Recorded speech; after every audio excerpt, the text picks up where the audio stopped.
नमस्कार, मैं हूं आपके साथ अनुष्का और आप देख रहे हैं आज अभी तक। अपराध, अपराधी और पुलिस, इन तीनों का चोली दामन का साथ है। जी हां, हमारे देश में कानून व्यवस्था बनाए रखने के लिए सबसे बड़ी जिम्मेदारी पुलिस विभाग की होती है और देश में अपनी कार्यशैली को लेकर चर्चा में भी पुलिस विभाग ही होता है। यदि बात किसी आईपीएस अधिकारी की जाए तो देश की सबसे कठिन माने जाने वाली परीक्षाएं आईएएस और आईपीएस होती है। निश्चित रूप से होनी भी चाहिए, क्योंकि किसी भी जिले की कानून व्यवस्था कलेक्टर और एसपी पर होती है। परंतु इतनी कठिन परीक्षा पास करने के बाद भी यदि ये अपने विवेक से सही और गलत का फैसला नहीं करते हुए राजनीतिक दबाव में आकर कार्य करते हैं तो निश्चित रूप से इनके नीचे काम करने वाले अधिकारी भ्रष्ट ही होंगे। भारत के संविधान और भारत का कानून इसलिए ही बनाया गया है कि यदि कोई व्यक्ति किसी भी व्यक्ति द्वारा प्रताड़ित किया जा रहा है तो पीड़ित व्यक्ति की एफआईआर दर्ज की जानी चाहिए। बस भ्रष्टाचार का सारा काम एक एफआईआर से शुरू होता है जो पूरे तंत्र को खराब करता है और निश्चित रूप से इसका जिम्मेदार सिर्फ और सिर्फ पुलिस विभाग ही होता है। यही कारण है कि आज देश की छोटी अदालत में लाखों की संख्या में प्रकरण सालों से चल रहे हैं और खत्म होने का नाम नहीं ले रहे। एफआईआर किसकी करना है और किसकी नहीं, ये खुद ही डिसाइड कर लेते हैं, जिसके कई उदाहरण आपने सुने होंगे। परंतु अब जनता जागरूक हो चुकी है और ये उदाहरण देश की जनता तक पहुंचना भी चाहिए, क्योंकि मोदी की तीसरी पारी भी यही कहती है, भ्रष्टाचार मुक्त भारत, ना खाऊंगा ना खाने दूंगा। इनका ये नारी लक्ष्मी आरती उतार के इनका स्वागत करें। आरती उतारिए।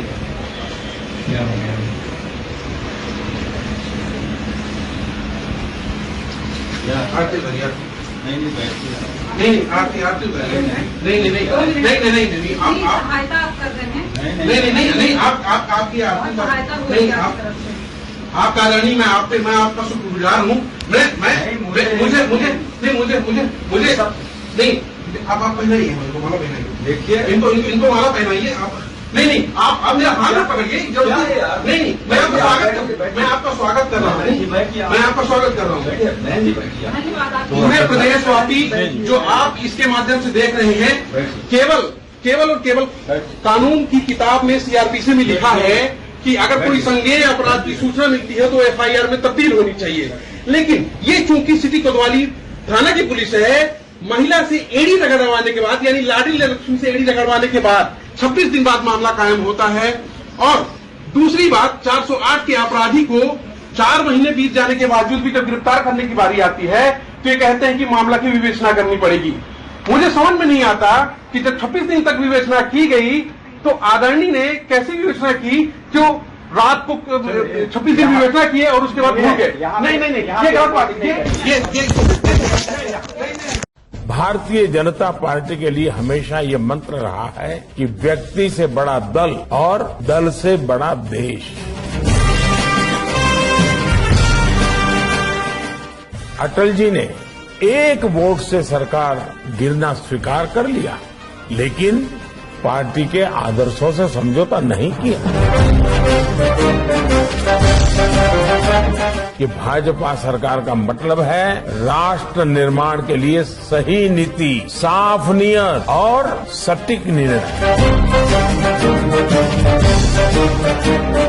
सत्ता हमारे लिए इस पवित्र राष्ट्र सेवा का एक माध्यम, पद हमारे लिए परिश्रम की पराकाष्ठा करने का दायित्व है और हमारे लिए भाजपा कार्यकर्ता होना सिर्फ 2 शब्द नहीं है, ये हमारा जीवन मंत्र है।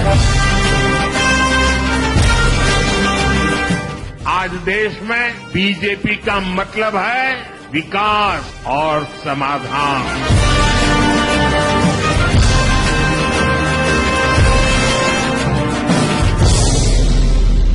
नियत सही तो नतीजे भी सही। मूल्यवान तो सोने की लंका भी थी, लेकिन अगर बात किसी की स्वतंत्रता की हो तो रावण का राज हो या ब्रिटिश राज, दहन तो होके रहेगा। तमाम महत्वपूर्ण खबरों के लिए देखते रहिए आज अभी तक।